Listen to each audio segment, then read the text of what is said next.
அம்மா நீங்கள் கையில் வச்சுருக்க கீரை பேர் என்னங்கம்மா? இது வந்து தொய்யக்கீரை வெள்ளைக்கீரை. இது வந்து பண்ணைக்கீரை இல்லை, இது ஒரு வெள்ளைக்கீரை. இதெல்லாமே ஃப்ரெஷ்ஷாக, இது எது கெமிக்கல் இல்லாமல் மருந்தடிக்காமல் வெறும் சாணி வளம் மட்டும்தான் போட்டிருக்காங்க. சாணி வளம் மட்டும் போட்டு ஓட்டிடுவாங்க. மழை பெஞ்சு முடிஞ்சு வெயில் அடிச்சிருக்குது இப்போது.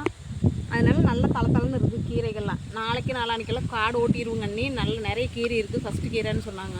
அதனால் வந்து ஃப்ரெஷ்ஷாக கீரை பொரிச்சிருக்கோம். நான் திருப்பூர் போயிட்டு 5 மணிக்கு தான் வந்தோடனே டீ வச்சு குடிச்சிட்டு சரி நாளைக்கு நாளானிக்கெல்லாம் வர்றதுக்கு நேரம் இருக்காது, பாப்பா ஸ்கூல் இருக்கிறதுனால சரி இன்றைக்கே வந்து பொரிச்சிட்டு போயிடலான்னு, நாளைக்கு கீரை கிடச்சிடலான்ட்டு பொரிக்கிறதுக்கு வந்துருக்குறோம். இது என்னதுக்கு வந்து நிற்கிதுன்னா, வந்திருக்கிறமல்ல வீட்டுக்கு வந்து இப்படி தடவி கொடுக்கணும்.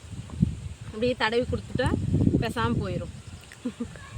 அது இப்படி அடித்தோம்னா அந்த நாய் வந்து சண்டைக்கு வரும். இது ஏதாவது பண்ணோம்னா அது வந்து சப்போர்ட்டுக்கு வரும். இது அண்ணன், அது தம்பியா? அது அண்ணன் தம்பி. இது அது அண்ணன். தம்பி அடித்து அண்ணனுக்கு கோவம் வந்துருமாம்மா. இப்படி பக்கத்துலேயே நின்று இப்படி தடவி கொடுத்துட்டே இருக்கு. நகர்ந்தோம்னா மறுபடியும் தடவி கொடுக்குறதுக்கு வந்துக்கிட்டே இருக்கும் நிறைய. பாப்பா தாளமரத்து காமி. இது வந்து நான் சின்ன வயசாக இருக்கும்போது இருந்தே இது ஆலமரம் இருக்குது. இது 100 வருஷம் இருக்குமாம்ல.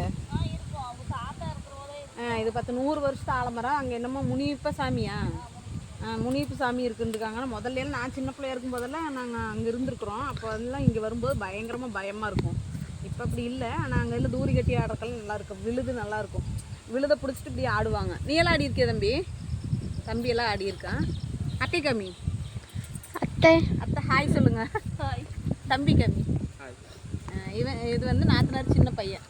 அப்பா அதான் எங்கள் வீட்டுக்காரரும் கீரை கொடுங்க, கவரில் போட்டு கீரைகள் வீட்டுக்காரர்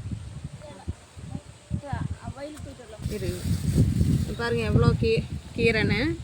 இது நாளைக்கு செய்கிறதுக்கு நண்டு, வயல் நண்டு இருக்குது. நாங்கள் அதான் பக்கெட் எடுத்துகிட்டு வந்துருக்குறாங்க. வயல் நண்டு பிடிக்கிறதுக்கு வயல் நண்டு பிடிக்கிறதுக்கு நண்டு பிடிச்சிட்டு உங்களுக்கு காமிக்கிறோம். வயல் நண்டு இருக்குதுன்னு வந்து பிடிக்கலான்னு வந்தோம். ஆனால் நண்டு எல்லாம் இருட்டானதுனால சாயந்தரம் ஆயிடுச்சு, மணி 6 மணி ஆயிடுச்சு. அதனால் ஒன்றும் கிடைக்க மாட்டேங்குது, எல்லாம் வங்குக்குள்ளே போயிடுச்சு. நாளைக்கு மாடு மேய்க்கும் போது பிடிச்சி தரங்கண்ணின்னு சொல்லிடுச்சு நாத்தனார், சொல்லிட்டாங்க. இவ்வளோ ஒரு 4-5 நண்டு தான் இருக்குது. நாளைக்கு பிடிச்சாங்கன்னா உங்களுக்கு காமிக்கிறேன். சேத்துக்குள்ளே நடக்க மாட்டேன்னு காட்டியும் முதுகில் ஏறிக்கு வந்துருக்குறேன்.